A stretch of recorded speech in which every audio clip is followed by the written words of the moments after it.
Can we really trust what a big bank says about silver? Well, we should pay attention because sometimes they get it right. And I'm going to explain why these types of analysis are important in the world of precious metals in this video, and explain why this one is a bit surprising as we explore.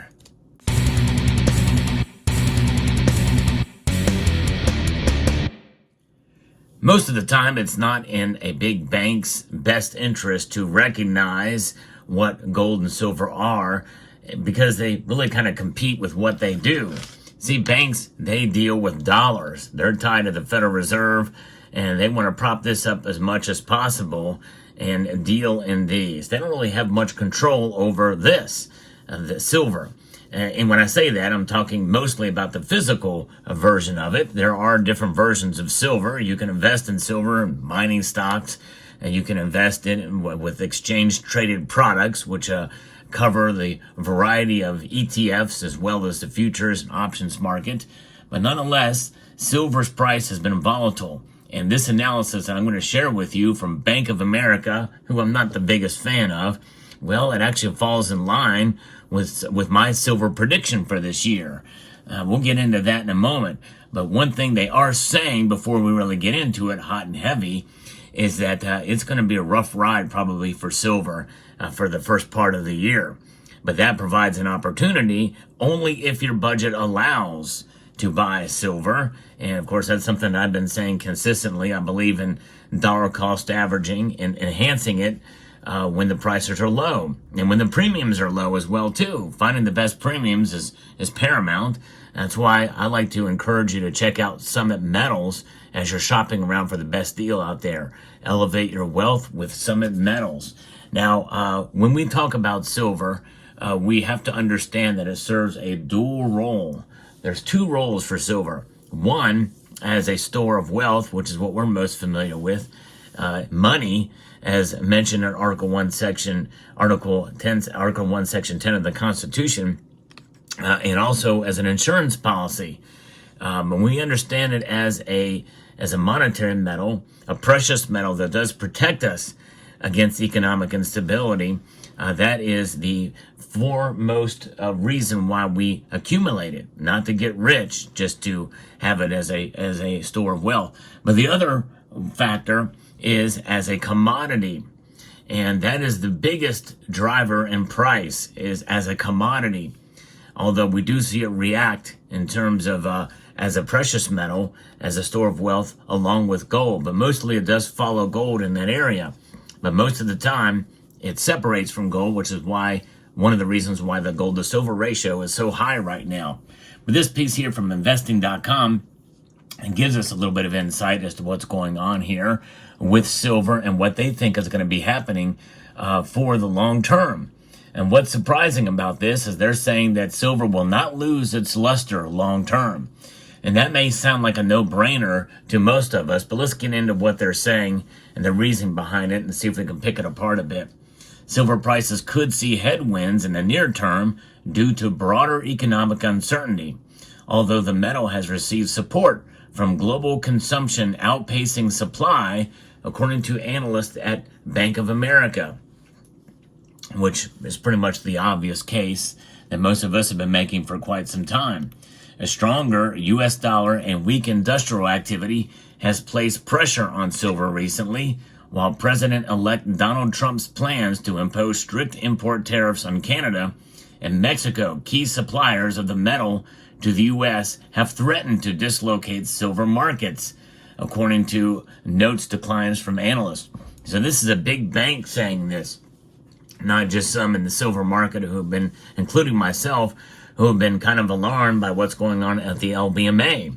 Well, it's precisely because of this, because of the threat of tariffs against silver coming in from parts of the world, including the London Bullion Market Association.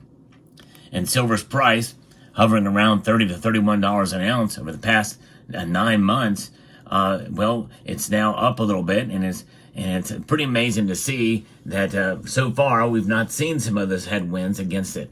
But many of us, myself included, think that we're going to see things maybe get worse for silver at the beginning part of the year before they get better because of the complexities of the market.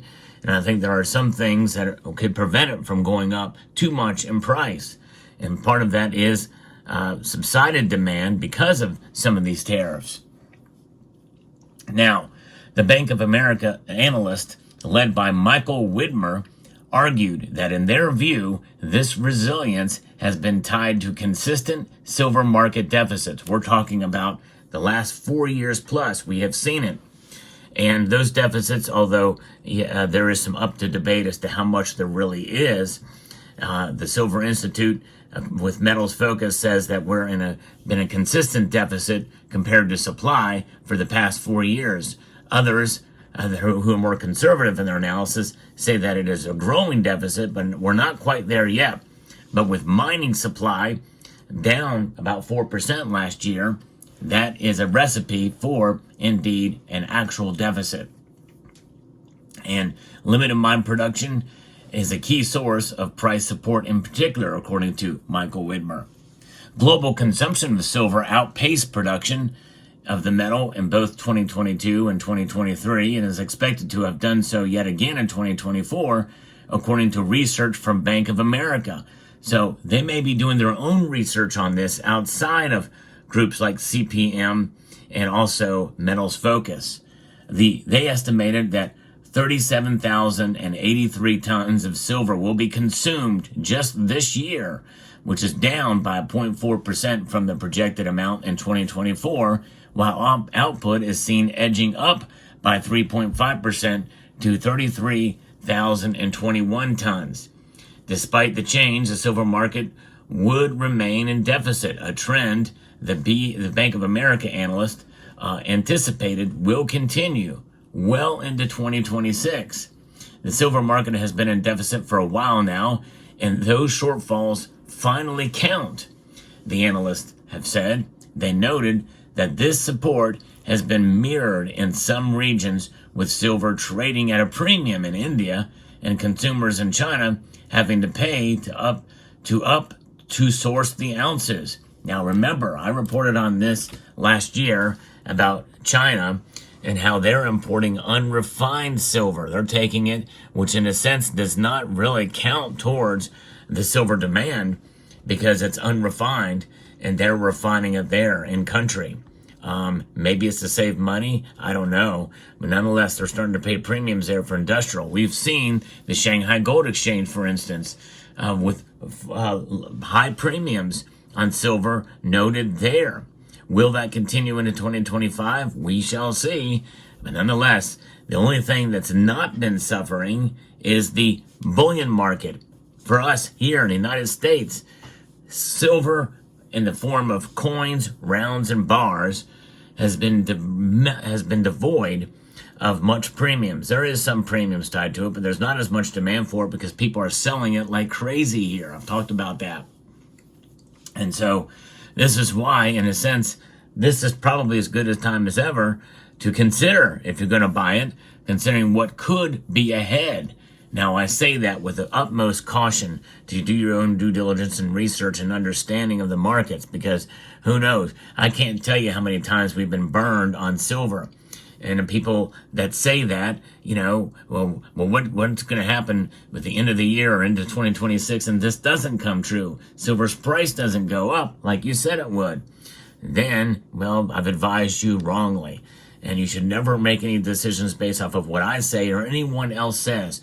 Do your own homework and research. The silver market is complex. There's a lot going on there that can move the prices in one direction or another. And supply and demand fundamentals aren't always, in fact, honestly, I think only it was until last year we started to actually see the manifestation of that deficit in the price. And that's only a part of it. A lot of it has to do with the Federal Reserve interest rates and the strength of the dollar. So that is the thing to consider. Now, as a result, the analysts have said that silver has solid fundamentals, adding that they are constructive further out on the metal. Silver won't lose its luster long term, they said. And so that's good news. It's good to get that confirmation from them and their independent research, assumedly. But they think about it as a commodity, mostly traded in the paper markets, SLV. And really, that's not buying silver at all. That's merely the exposure to the price of silver. I would encourage you to take the hit on the premiums, even though they have fallen somewhat. Although that's arguable for some products out there. But as demand increases for silver, physical silver bullion, much like we saw during the supposed silver squeeze movement, they could climb up dramatically. We see a separation between the paper and the physical price. So keep that in mind. But very fascinating, something that I was a little bit surprised to see, that they feel like we're going to see silver maintain and continue to be strong from where it is now. And that's really the key, from where it is now, around the $30 range. I think that's fascinating and pretty amazing. Now, they did not give a price prediction of where it's going to be by the end of the year. I did, and that price prediction that I gave, I'm going to stand by no matter what happens throughout the year.